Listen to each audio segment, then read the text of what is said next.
fait mal. Quand on gagne la femme, la gorge fait mal aussi.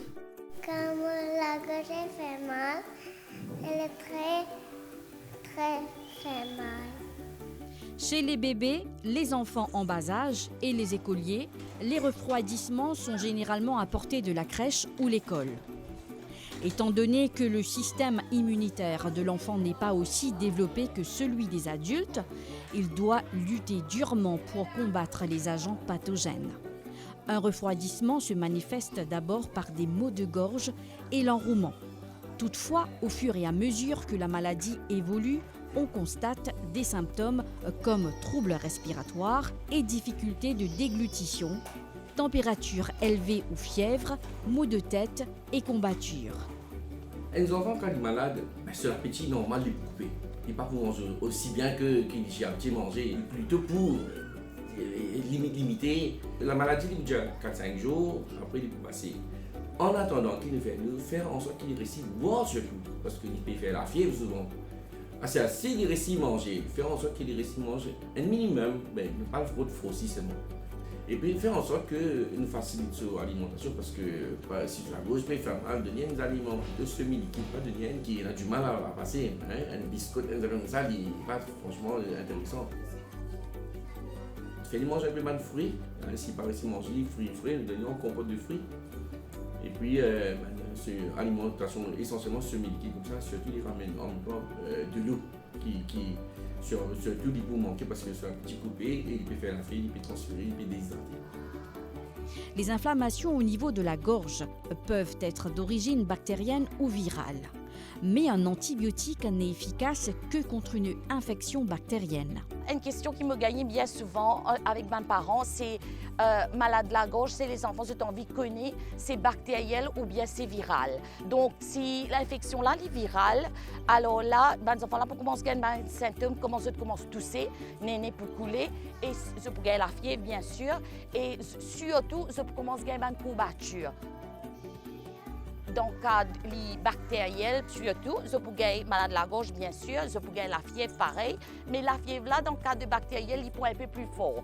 La fièvre, là, pour plus fort. Et aussi, quand nous guettons dans la gorge, nous trouvons la gorge une mine rouge. Et l'amygdale, comment on appelle, il gonflé, il est rouge. Et il est capable de white spots, une tache blanche, là.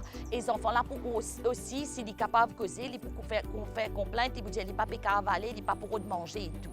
Et dans ce cas-là, nous devons connaître quel traitement pour faire. Dans le cas de viral, il y a un grand traitement, à moins qu'il nous donne antiviral dans le premier 48 heures qui m'a symptômes commencé. Sinon, nous sommes capables de demander aux enfants là beaucoup de liquides, beaucoup de fluides. Nous make sure qu'il n'est pas déshydraté. Normalement, une infection virale, dans 1 semaine à 2 semaines, il passe par lui-même. Mais ce qui est bien important dans l'infection virale, surtout l'époque où nous étions dans Maurice, là, c'est qu'il nous en hiver, c'est qu'il nous make sure que les enfants fassent ce vaccin contre la grippe pour qu'ils soient protégés contre l'infection virale et maladie de la gorge. Alors, nous retournons vers maintenant infection bactérielle. Dans ce cas-là, nous avons besoin de traitement. Nous avons besoin de traitement, les enfants là, ils ont chez le pédiatre, ils peuvent checker sur la gorge, ils peuvent faire une culture ou bien un blood test. Quand ils confirment qu'il est bactériel, ils peuvent donner aux enfants là antibiotiques. Et il est important qu'ils enfants là prennent ce antibiotique, ce course complètement pour protéger, parce qu'il y a une infection bactérielle, malheureusement, si nous ne pas take care of it, il est capable d'entraîner une complication comme infection de sinus, et il est capable de développer une pneumonie, et plus important encore, infection bactérielle, il est capable de causer une rheumatique fever, que cette bactérie-là allait endommager une valve dans l'équerre. Donc, il est très important dans ce cas-là qu'il nous gagne traitement et efficace pour ça. Alors, dans ce cas-là, qui nous peut faire quand les enfants-là, je peux gagner malade de la gorge. Bien souvent, je ne peux pas manger, je ai des difficultés pour avaler. Là, nous conseillons les parents pour donner la soupe, des affaires chaudes, des affaires qui pourraient réchauffer et aussi beaucoup de fluides.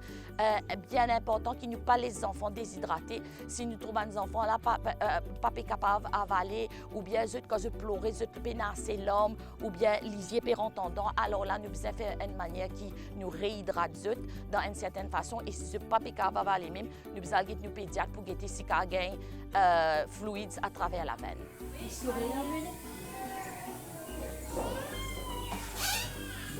Il y a Manika qui est venue, mais elle ne fait pas de la température. Donc sa température est moins de 38.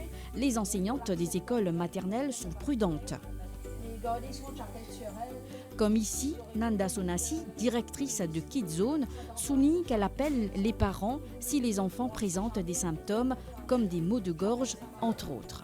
Entre-temps, éviter qu'elle ait des contacts avec les autres enfants pour ne pas les contaminer. Normalement, d'après le policier de l'école, si l'enfant a plus de 38 degrés, à ce moment-là, on ne prend pas l'enfant. On recommande aux parents de garder l'enfant à la maison si l'enfant est malade. Et il arrive souvent que l'enfant vienne à l'école et que l'enfant soit bien, commence à faire ses coloriages, écrire, faire ses activités et que l'enfant est souffrant après. Il y a des fois, on demande à l'enfant que ce l'enfant a. Il y a des fois, l'enfant a des maux de gorge. Et à ce moment-là, je l'emmène dans mon bureau, j'essaie, si ça ne va pas, je vais téléphoner aux parents pour demander exactement qu'est-ce qu'il faut faire. Mais entre-temps, si les parents me demandent de donner du paracétamol qu'on a à l'école, je lui donnerai une cuillère. Si l'enfant a mal à la gorge, le fait qu'on prépare la nourriture à l'école, on va faire une petite purée, donner des boissons chaudes à l'enfant. Et comme c'est notre politique à l'école, on va monitorer la température qu'on prendra chaque 1 heure pour s'assurer que la fièvre ne monte pas, que l'enfant n'est pas fiévreuse, etc. Il y a des fois, les parents habitent loin et ne sont pas disponibles. Si le fait que les parents travaillent, on va meubler le temps de l'enfant, lui donner des petits coloriages, raconter une petite histoire. C'est important pour nous de mettre l'enfant à l'aise, le fait que l'enfant est malade. C'est important d'avoir un environnement sain pour l'enfant, parce que vu qu'on va éviter qu'il y ait des poussières et qu'il contamine les autres enfants. Donc on mise beaucoup sur les nettoyages, l'hygiène, le fait qu'on ferme à 18h et on a une dame qui est en permanence, qui nettoie et make sure qu'on sanitise toutes les tables, on désinfecte les jouets surtout, parce que tous les jouets, les tables, les chaises, et le lendemain que l'environnement soit sain et que l'enfant ait un environnement bien propre et ne contamine pas les autres enfants.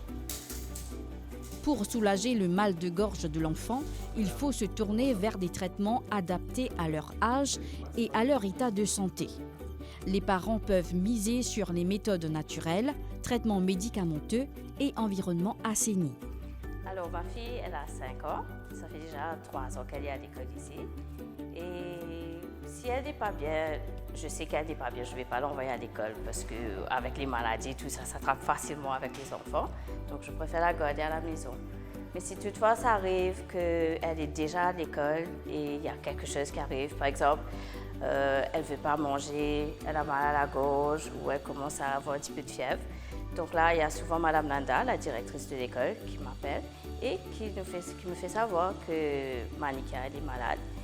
Et donc là, je lui dis, vu que j'habite pas trop loin de l'école, donc je lui demande juste le moment que j'arrive à me libérer, de s'occuper d'elle, de lui donner un petit peu de l'eau chaude et de l'aider un petit peu, de rester avec elle, de la soulager un petit peu, de jouer un petit peu avec elle et peut-être même de ne pas trop laisser avec les autres enfants parce que ça s'attrape facilement, malade de gorge et tout. Et souvent, c'est que ça termine avec la toux, la fièvre, qui dure souvent sur 1 semaine et tout. Et si le lendemain, je vois qu'elle n'est pas bien, je ne l'envoie pas à l'école. Alors, quand elle est à la maison, je sais que ce n'est pas évident, ils n'ont pas l'appétit. Même nous, quand on a mal à la gorge, on ne veut pas manger. Et je lui donne son Panadol ou son Efferalgan. Et après quelques heures, quand elle a faim, ce que je fais, c'est que je prépare une petite soupe pour elle avec des légumes, avec un petit peu de poulet que j'écrase, un petit peu de fromage, quelque chose qui va donner du goût et que je suis sûre qu'elle va... C'est plus facile pour elle pour avaler, pour manger. Et là donc, si je vois qu'au bout de 2 jours, elle n'est toujours pas bien, toujours pas d'appétit, elle est en train de pleurer continuellement, là je l'emmène chez le pédiatre. Lorsqu'un enfant a mal à la gorge, il est conseillé de lui faciliter le quotidien. Lors des repas, il faut privilégier les purées faciles à avaler et nutritives. On limite le sel et les épices afin de préserver les muqueuses. Effectivement, comme un enfant peut se faire mal à la gorge, il devient super difficile pour les parents parce que déjà, vous êtes malade, vous parlez de manger et maintenant, si la gorge peut faire mal, il est vraiment compliqué. Alors là, ce qu'il est recommandé, bien sûr, nous reste avec nos aliments principaux, des soupes, des purées, mais si l'enfant toujours pas peut accepter ça, mais tourne vers un aliment un petit peu sucré parce que les enfants commencent à connaître content tout ce qui est gâteau, tout ce qui est bien gourmand. Alors là, si nous considérons une option comme flan caramel, yaourt avec un petit compote de fruits fait maison, ça peut être d'autres trucs comme des petits céréales mais écrasés. On peut prendre des noix, qu'on fait des petites pâtes à tartiner qu'ils peuvent manger comme ça même. On peut aussi considérer des options comme des custard fait maison qui est super comme si pratique parce que alors là c'est hyper protéiné, on le fait à base des œufs, du lait avec un petit peu de cornflour bien sûr, un petit peu de sucre ou le miel, c'est juste pour donner du goût. Et là dedans, nous sommes capables aussi glisser un fruit en purée et là comme ça l'enfant il peut manger quelque chose qui est gourmand, mais c'est aussi nourrissant. Alors ça c'est mon idée, c'est mon astuce qui marche à merveille. Mais encore une fois, ça va dépendre de l'enfant et aussi l'enfant n'a pas besoin de manger en grande quantité, hein. Même s'il mange petite quantité, il peut suffire parce que c'est vraiment costaud en termes de valeur nutritionnelle. On a pas mal de bonnes astuces naturelles, hein, astuces de grand-mère comme on les appelle, mais pour les enfants, nous besoin rester bien vigilants parce que là, surtout quand on demande conseil, c'est vraiment généralisé. Alors, tout bonne astuce de grand-mère, mais des fois, ça peut être un souci si jamais l'enfant a une autre complication de santé, hein. Alors, ce qui marche très bien, safe, c'est le safran vert. Alors, on peut utiliser le safran vert, c'est que nous disons safran vert en langage créole, mais c'est le curcuma, turmeric, et ça, il y a un effet anti-inflammatoire vraiment puissant. Alors là, peut-être, mes parents sont capables de considérer écraser un petit peu de safran vert, mélanger avec un petit peu de miel, faire chauffer légèrement, et là, vous pouvez comme si faire l'enfant avaler, et ça peut aider un petit peu renforcer ce système et agir comme un anti-inflammatoire naturel. Mais bien sûr, maintenant, nous sommes capables aussi d'utiliser le safran vert pour glisser dans une petite préparation, si vous faites un petit custard, si vous faites un petit purée avec le yaourt, comme ça passe beaucoup plus facilement parce que ça n'a pas forcément de goût et les enfants, c'est pas quelque chose qui peut attirer les autres autant, alors nous devons bien être stratégiques avec. Le mal de gorge n'est pas une maladie en soi. Par contre, il représente souvent un symptôme annonciateur d'une maladie, surtout s'il persiste au-delà d'une journée. Comme il existe plus de 200 virus capables de provoquer cette douleur.